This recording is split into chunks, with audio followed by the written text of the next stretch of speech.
Hello welcome नमस्ते guys. यतिखेर चाहिँ हामी काठमाडौँको चन्द्रगिरी अर्थात् यो मन्दिरमा आइपुगेको छौँ। केबल कार झर्ने चढेर 15 मिनटको समयपछि हामी यहाँ आइपुग्यौँ। यहाँ आइपुग्दा चाहिँ एउटा हनुमानजी हनुमान बाबाको मूर्ति रहेको छ।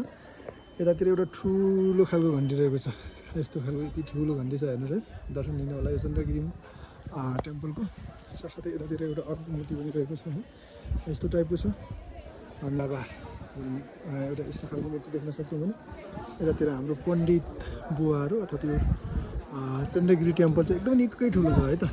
अनि बाँकी यतातिर एउटा यस्तो खालको एउटा हाम्रो गणेश बाबाको मूर्ति पनि रहेको छ है। गणेश बाबा हुनुहुन्छ। साथसाथै यतातिर अरू मूर्तिहरू पनि छ। एउटा चाहिँ यस्तो खालको त्रिशूलहरू पनि छ यहाँ है। निकै यहाँनिर रमाइने ठाउँ, एकदम रमाइलो पनि छ, एकदमै राम्रो मौसम पनि छ। यतिखेर चाहिँ हामी यो मौसम न घाम न पानी एकदमै स्वच्छ मौसममा यहाँ आइपुगेका छौँ। निकै रमणीय अर्थात् विभिन्न पर्यटकहरू एकदमै धेरै मात्रामा आइरहेको देखिन्छ यहाँनिर है।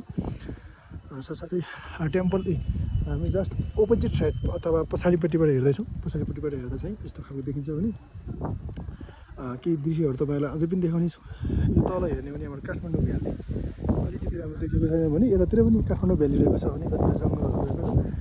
यहाँनिर एउटा देख्न सक्छौँ हामी पृथ्वीनारायण शाहको शालिग, एकदमै यहाँ फोटोसोटो खिच्नलाई अनि आशीर्वाद लिनुको लागि यहाँ बनाइएको छ। यहाँ भइहाल्यो। एकदमै रमाइने ठाउँ छ। यतातिर एउटा धारा पनि रहेछ, यहाँनिर पानी सानी खानुको लागि बनाइएको रहेछ। यतातिर विभिन्न खाजाहरू खानलाई रिसोर्टहरू अर्थात् टन्नै धेरै मात्रामा पर्यटकहरू आएको देखिन्छ। हामी एकदमै धेरै पछाडिबाट फेरि पनि यो मन्दिरलाई देखाउँदैछौँ है। यस्तो देखिन्छ मन्दिर। हस् त, यो ठाउँमा हामी पनि दर्शन गरेर गइसकेका छौँ। तपाईँहरू पनि यही ठाउँमा पुनः दर्शन गर्न आउनुहोला भन्दै अहिलेलाई यो भिडियो यहीँ समाप्त गर्छु। हस् त, धन्यवाद।